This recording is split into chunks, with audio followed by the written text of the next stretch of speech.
Welcome to Root Talks, a simple program of trustworthy AI. Today we have gotten a very interesting guest and I would like to warmly welcome a person who is a seasoned health tech entrepreneur and co-founder and chief product officer at Gosta Labs, Henri Viertolahti. Welcome to Root Talks. Thank you, great being here.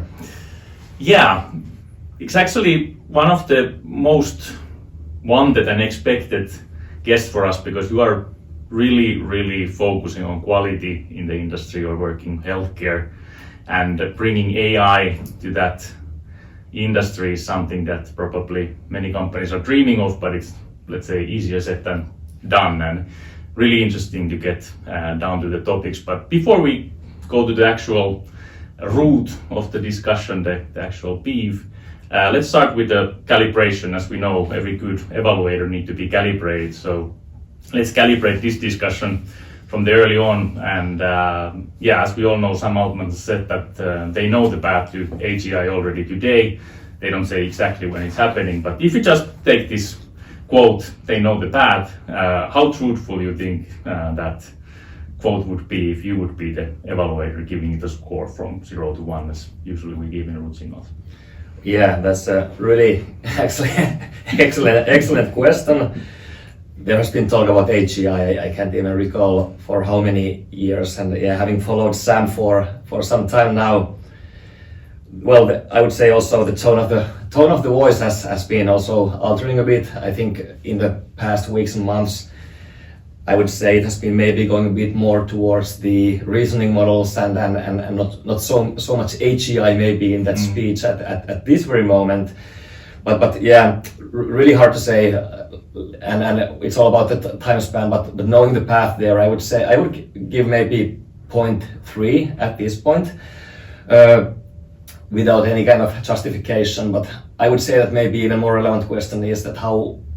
And well, we are getting to the industry where we operate, but even maybe the better question is how to get all of the existing tools, AI tools, implemented in the first place, instead of thinking how can we build technological advances any further. So but yeah, let's give a 0.25, 0.3 at this point, but it's just from my sleeve. So okay, not proper justifications. Okay, we leave it there, and as always, you can calibrate forward. So let's see if we need to calibrate it again in the upcoming future. But that we like, not hyping up anything, but more getting down to the concrete stuff. And if we get started from there, that you work with AI and you work in an industry that probably has some concerns regarding AI. So what would you say that what are the main concerns of healthcare and your customers when it comes to AI in the today life? Yeah, AI is of course a kind of a massive concept. I would say that there is no single person who is following media who could have avoided hearing something about AI, reading something about AI.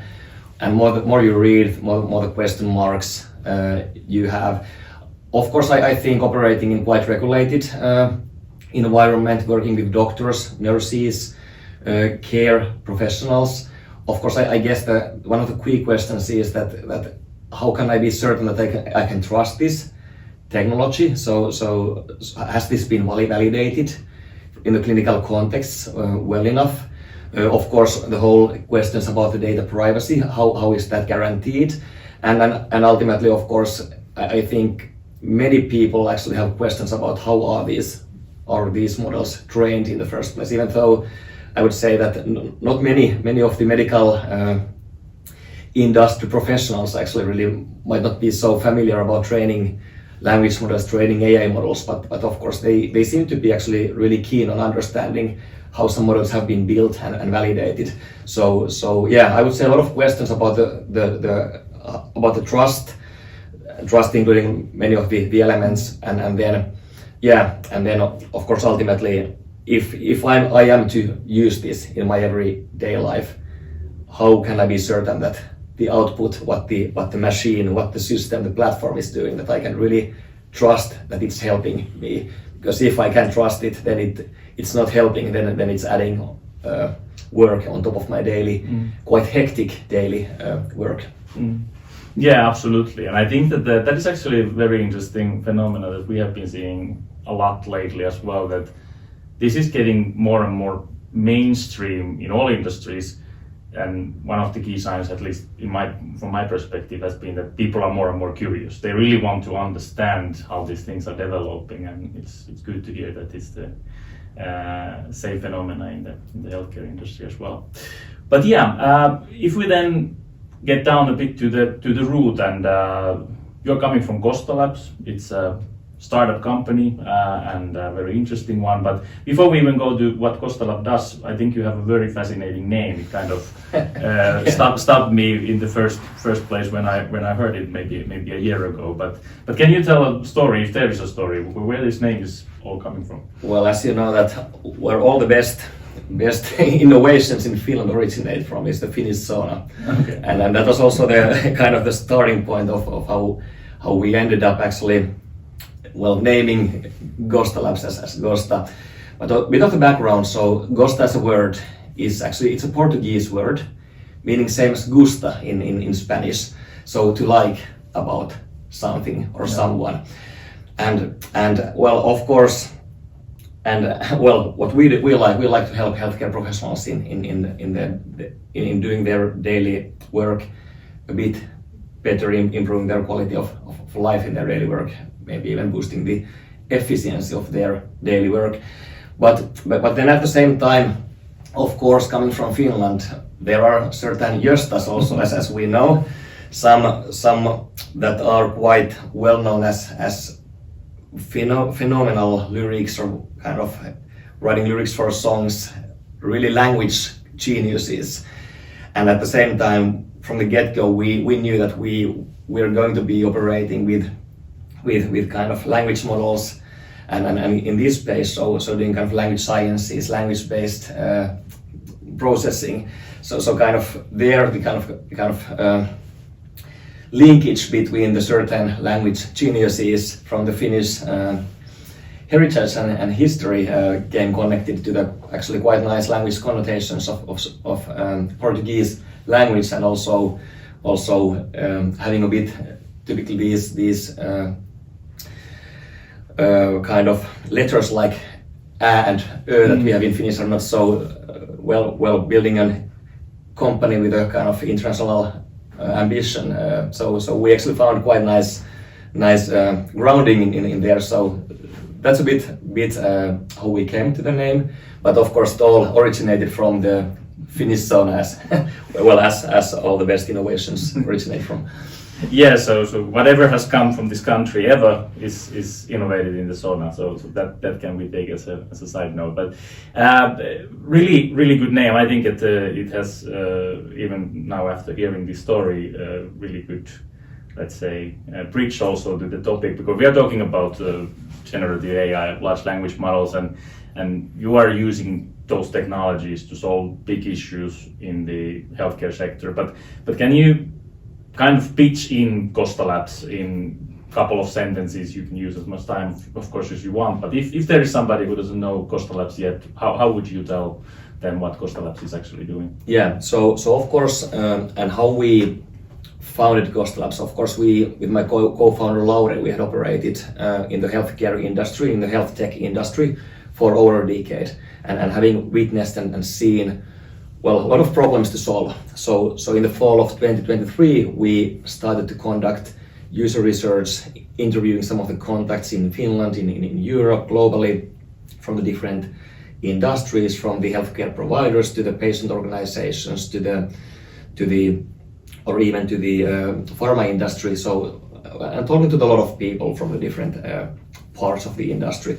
And what we came to realize, and what we also, of course, had come across before, is that even half of the time that the healthcare providers, the professionals, are spending every day goes to the administrative tasks, working on their computers, so typing with the computers, doing different things on the computers, instead of caring or taking care of the customers or patients. And somebody once told me that I didn't go to the med school so that I could go and type with a computer. And at the same time, of course, having seen the advancements in the technology. So what we started to investigate and think that could we actually build a healthcare AI assistant that takes some of that burden out of the healthcare professionals. So that's how we started to build the kind of Gosta AI technology. The first use case is automating the clinical note taking. So when you go to the doctor, and sometimes they're taking the notes, sometimes they type something while you're there, or definitely they spend time once you're out of the appointment room. So our AI assistant's first use case, what we're helping is that instead of yourself as a doctor or other healthcare professional, the Gosta technology listens on the background. You conduct the appointment as planned in the normal way. You in a way you don't care about the technology on the background.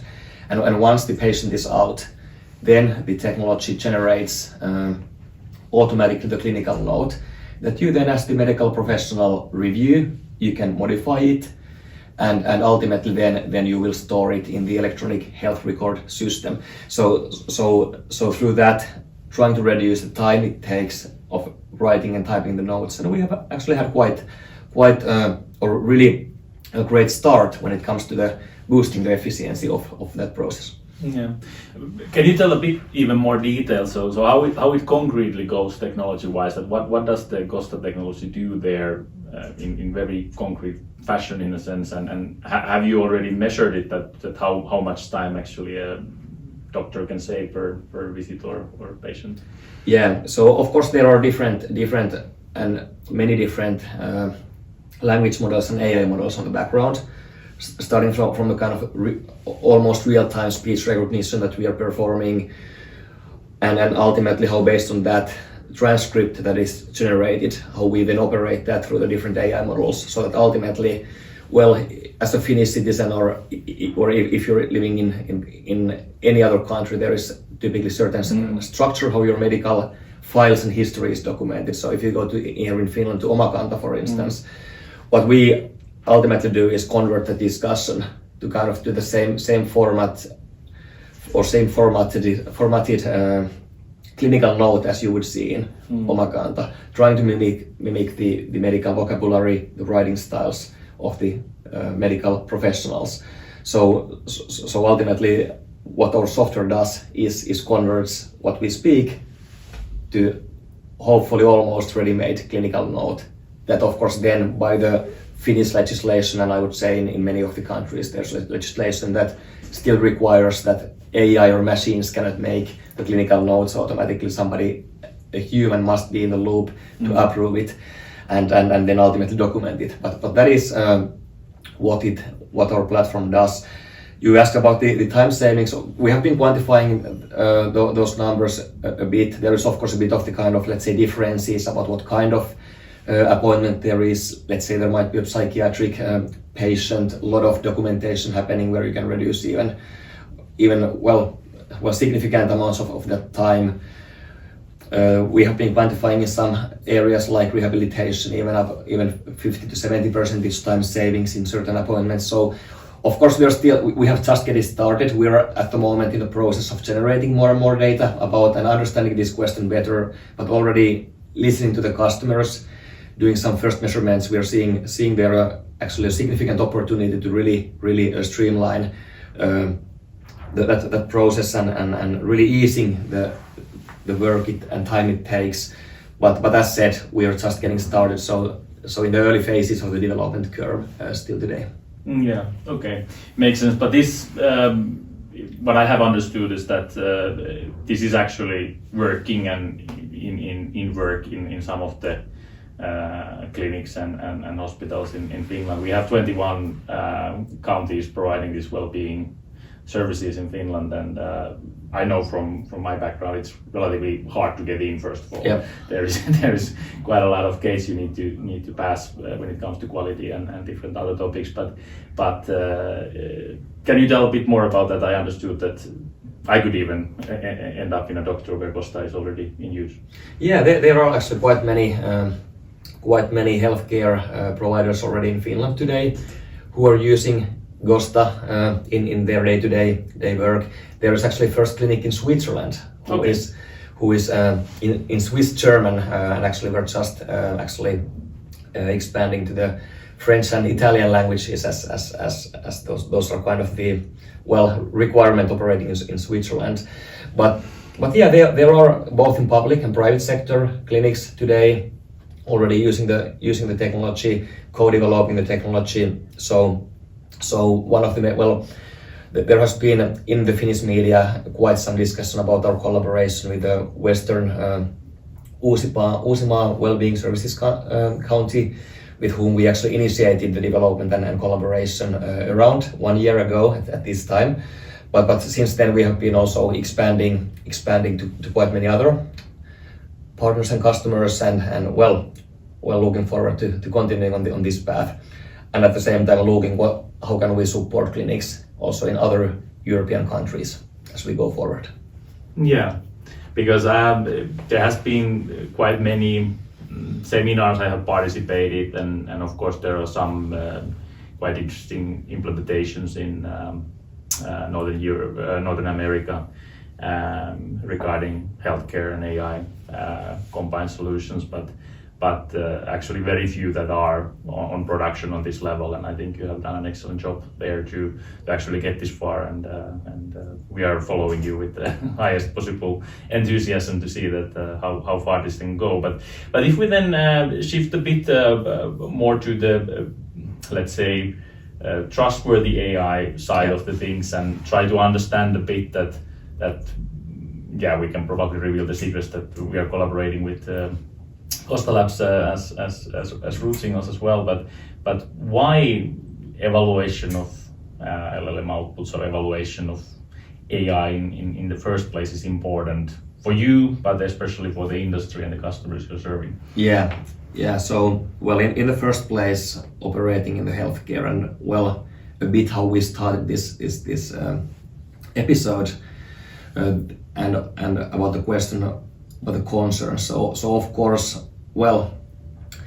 there is a concept of, for instance, medical device software. There's a regulation about how software for medical purposes is regulated in European Union.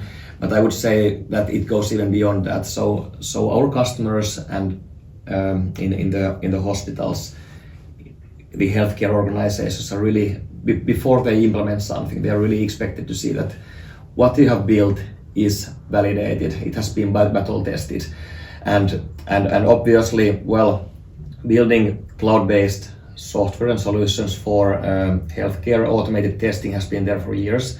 Also in my previous company, we tried to automate majority of the testing, but it was important that the testing part was there.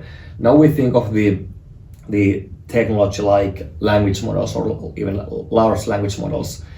It's not a secret that there are, of course, a lot of possibilities, potential. You can really solve problems that there are today, but there are also some concerns like, hallucinations maybe being one of the most also well known, also by our customers and users who have tried to use tools like ChatGPT and have witnessed that in their first hand.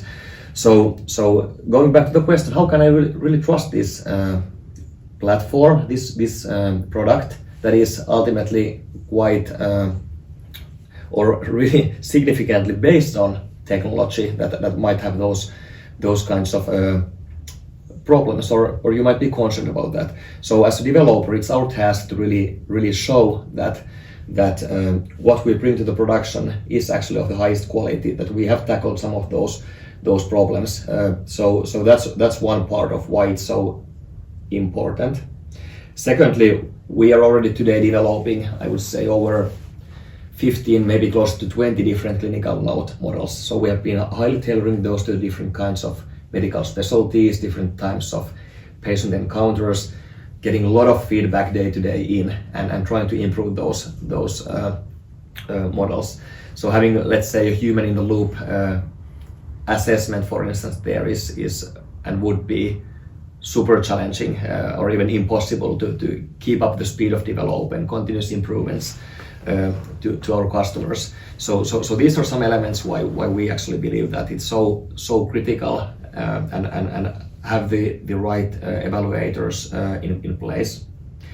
Of course, in our business, what we have also seen that the evaluation needs might be a bit different than in some industries. As in a way, what we are doing is we're modeling how doctors are viewing the patient case and how that translates, or kind of how doctors are documenting the patient case and what kind of steps there are when that transcript turns into a clinical note. So of course there is risk that something goes wrong across that pipeline. So for us it's really critical that we can really control and understand what is happening when our models are being developed before they are deployed to the real patient use by the customers.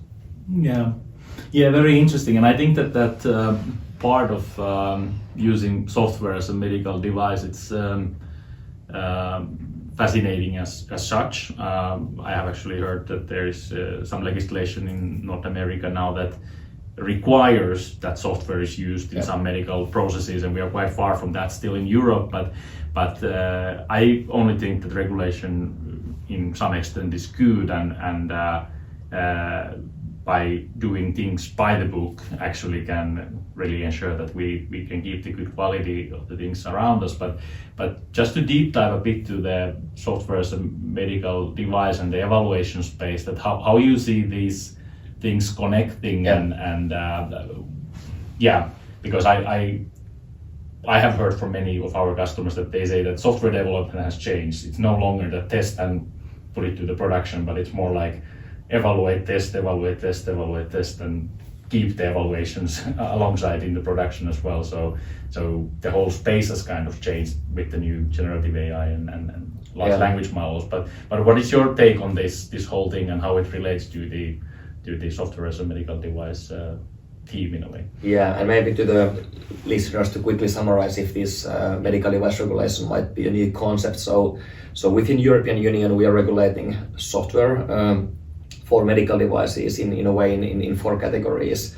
So if you're developing something for the hospitals or patients, there are 4 categories how that software might be regulated. First is that it's not a medical device at all.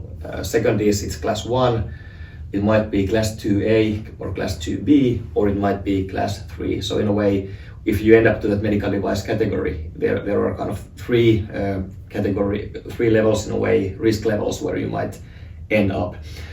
Secondly, what is then a medical device? So if you're building a software that is somehow supporting or in a way impacting the treatment decisions, for instance, that the doctors are making, then you are already classified as class 2A medical device. And what that then in principle it means that in the first place you must have certain intended use and purpose for your product and for your software, so what it is intended for. Then you need to have in place quality management system that is certified, and which means that in principle as software developers or AI developers you need to have a certified software development process from the design to the development to the validation. And validation, for instance, including testing. So obviously where it comes from, it of course also applies if you're building algorithms. So how are these algorithms developed? In the, let's say, in the old good world, when a lot of the development was rule-based, it's quite easy to pinpoint how you have been building certain reasoning trees or certain rules. What is your software based on?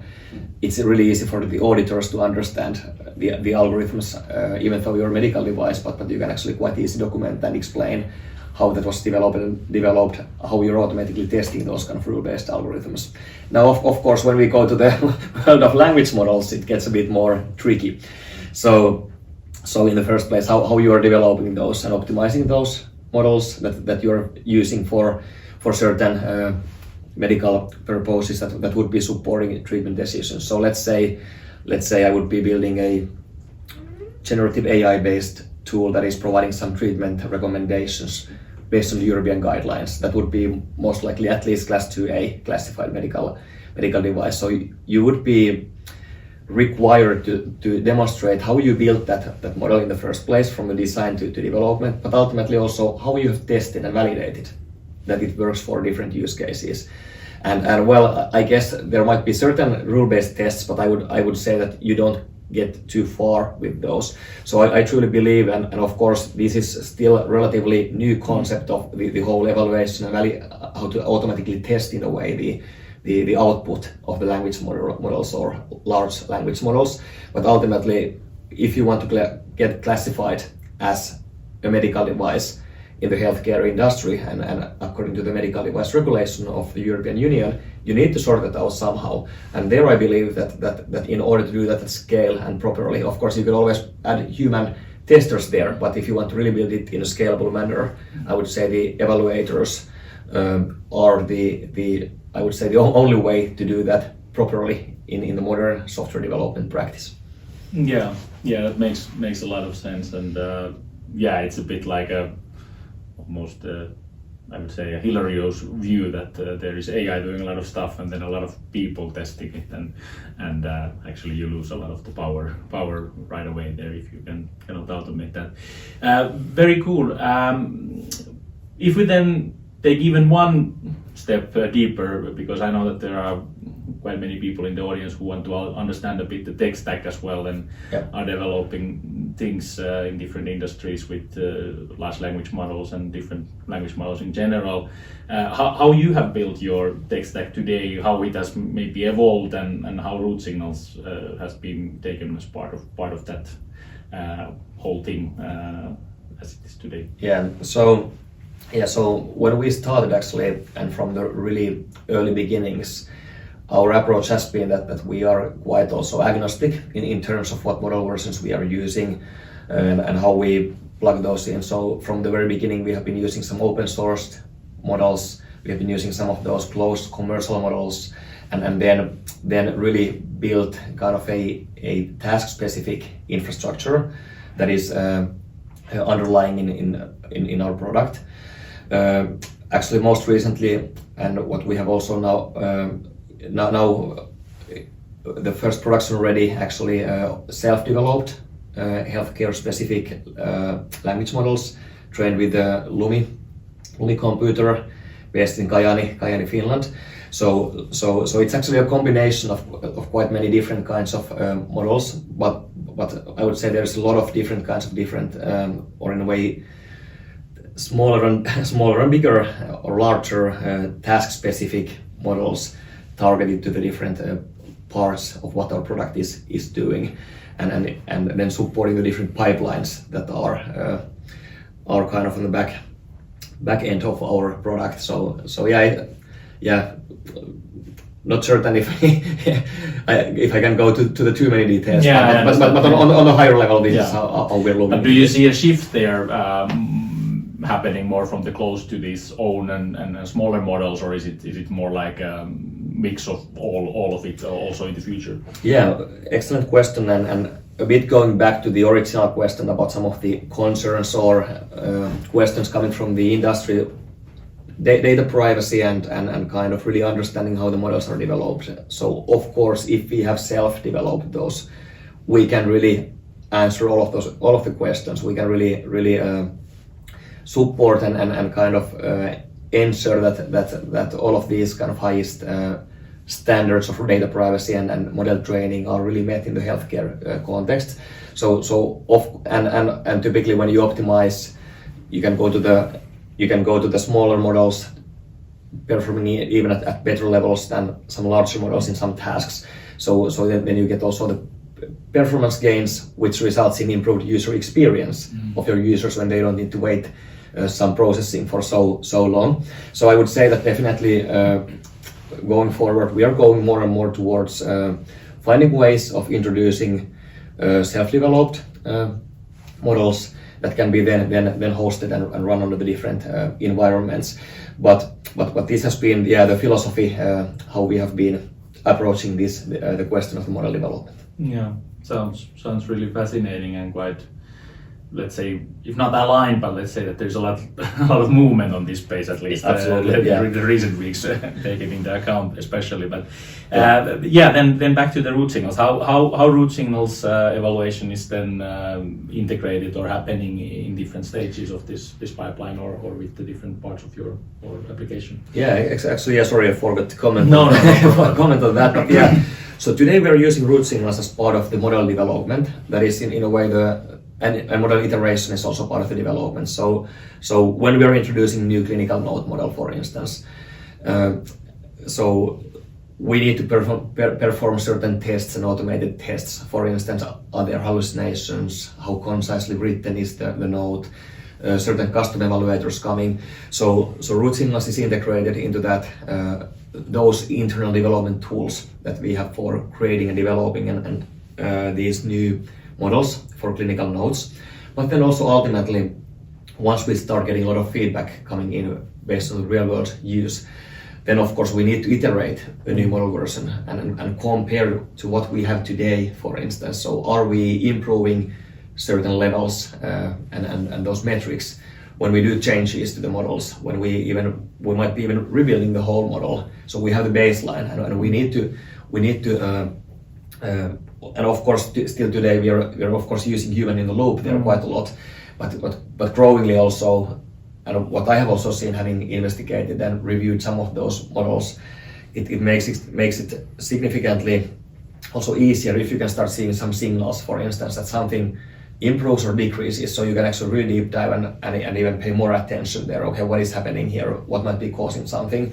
So today the primary use for us is actually the supporting the development and iteration of the existing models. But I would say that of course as we go forward and the whole concept of having these kind of LLMs as judges and really monitoring routine and processes, I actually also believe that in the future there will be more and more models also where we would be also not only monitoring what is happening in the development environment, but what is happening on the real world routine use, routine care environments, and through that then performing certain operations. So yeah, it's been actually quite interesting concept to dive deep, but that is how we today are utilizing root signals tech as part of our development. Probably for some of our audience it could be a bit helpful. I don't know if it's a confidential and trade secret information, but can you name something that an evaluator have detected or in your development, some real output or outcome that has been revealed because of evaluation that maybe not otherwise would have been seen at all? Yeah, well, one example that I could give, for instance, is that some months ago we received a lot of feedback that okay, these clinical notes contain the right information, but they are I wouldn't write so much information in, so they need to be a bit more concise in terms of the writing style. So then we did some optimization and there wanted to actually see that can we actually get in a way the same level of information but make those more concise. So we actually integrated the conciseness evaluator to try that. And we did some optimization on the existing model, but some changes actually resulted there that actually for some reason they didn't improve or even decreased. And even though if I as a human being had read some of the test cases, might be that I had missed that. So there was kind of the automated testing or evaluation process that enabled that we need to maybe then still further look into how the models are built and optimized, maybe even a bit further optimize them before rolling those out to the customers. So it helped us and actually, and even though we might have detected that otherwise, but it at least made it clear that we didn't spend half a day of reviewing test reports, but we caught that quite quickly that something is not now improving. So that's one example that how automated actually testing and evaluations really helped us in catching possible problem early on in our development before we had spent significant amount of time in reviewing those reports, or even in the worst case releasing worse version of the model to the customer use, which we never want to do. Yeah. That's probably the thing that can easily happen because these volumes are getting so high and it's very hard to kind of ensure anymore manually or by humans all that data and information. Exactly. Yeah.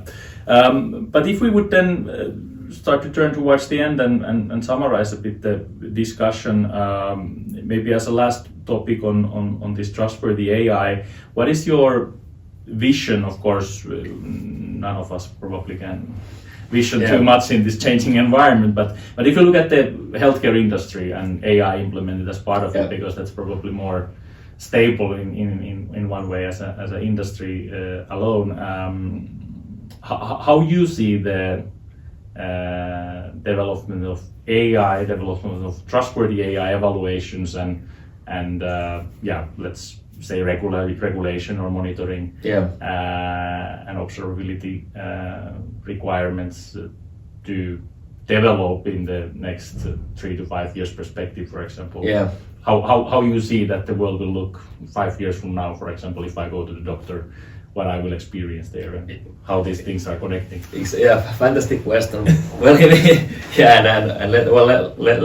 Let's see while listening this in 3 to 5 years how well how well I got it right. But in the first place, what I have seen that there is actually quite a lot of excitement and eagerness in many doctors trying the AI tools already today.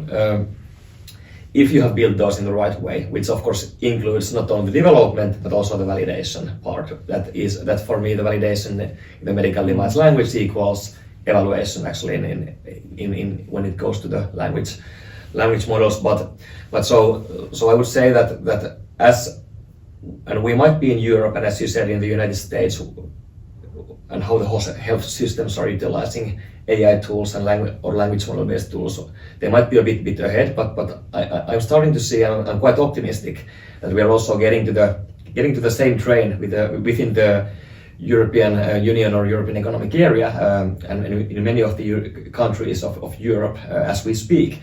Maybe we're still in the early adopter phase to some extent and developing these technologies, but as we go on, it becomes of course critical to get everybody on board, that you can really showcase the results. Of course, going to the business metrics like is this really kind of, let's say, improving the work satisfaction or decreasing the time it takes to write notes, but also can we really trust this technology and a lot of questions of course there. So evaluation can definitely help on that front as we want to adapt these technologies to the growing number of doctors. At the same time, we already talked about the medical device regulation. What I didn't mention, and then today what might be good to mention at this point, even though I talked quite some time about the medical device regulation.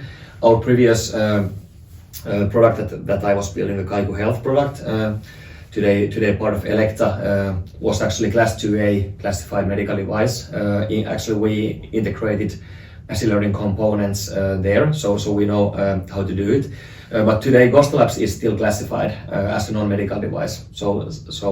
But with our roadmap and use cases, we are expecting to go towards the medical device classification that we spoke.